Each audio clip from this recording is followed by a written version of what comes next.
Now, here's your Farm and Ranch Report from the Western Ag Network. Hi everybody, it's time for your Farm and Ranch news. Well, the U.S. grain industry continues to monitor the disruption of grain movement out of the Black Sea region because of Russia's invasion of Ukraine and what it means for commodity markets moving forward. Kurt Harmon is Columbia Grain International's Grain Division Senior Vice President and says it's a very volatile time for everyone involved. The situation as it sits right now is there's still really a stranglehold on Black Sea grain exports. There's some Russian wheat that is making it out to existing customers and contracts.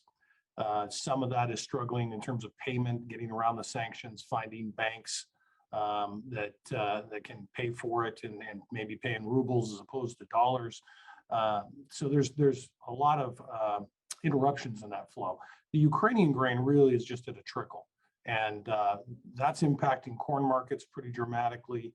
The stranglehold on wheat on the Russian side is impacting wheat markets, and then just the uncertainty of what that all looks like and when that can unwind and when we can see those supplies back in the market has the market completely on edge, and we just have an incredible amount of volatility. And he says that Columbia Grain is helping its customers navigate through this volatility and to take advantage of the marketing opportunities that are available.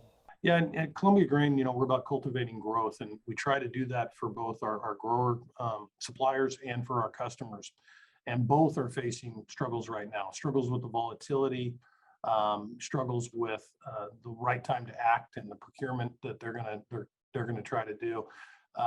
What we try to do is be a consistent supplier to our customers downstream, provide marketing opportunities for our growers. We've introduced Columbia Producer Solutions, which has a new array of contracting opportunities to take advantage of this volatility, to get prices above current market as we look forward.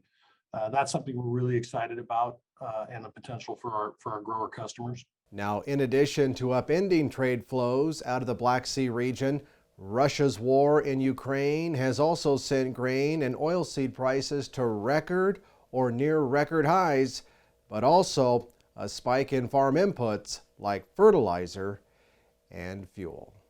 A very interesting time for sure in the global agricultural sector, to say the least. Stay with us. We'll have more ag news right after this. The Superior Livestock 2022 Summer Sales Series continues with the 5th Annual Tallgrass Yearling Auction, June 23rd at the Lyon County Fairgrounds in Emporia, Kansas.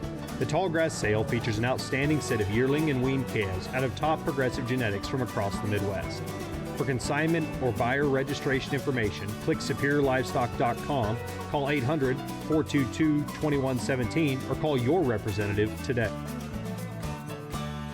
Well, Wyoming's emergency rule prohibiting commingling of poultry due to highly pathogenic avian influenza has been repealed. The rule was passed back in April by the Wyoming Livestock Board to limit the spread of avian influenza. Since the initial diagnosis of AI within the U.S. back in February, the virus has spread across 36 states on 371 premises, including a few right here in the Cowboy state, affecting approximately 40 million poultry nationwide. Now, avian influenza positive premises are declining here in Wyoming due primarily to a decrease in wild waterfowl migration. In the meantime, though, poultry owners are reminded to continue their vigilance against the highly fatal poultry disease by eliminating contact between wild waterfowl and your domestic birds. And finally today, in a recent letter to leadership of the Senate's Appropriations Subcommittee, Wyoming Senators John Barrasso and Cynthia Lummis have joined Montana's Steve Daines and Idaho's Mike Crapo and James Risch in urging adequate funding for livestock losses due to grizzly bears. Now, the senators wrote, predators are part of everyday life for livestock owners, and grizzly bears have become one of the largest threats to ranchers and their operations, in particular in Idaho, Montana, and Wyoming.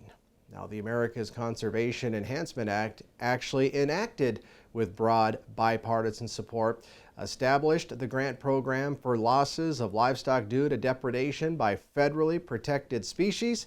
However, as of right now, the program has never received any funding. That's a look at your farm and ranch news. Have a great day.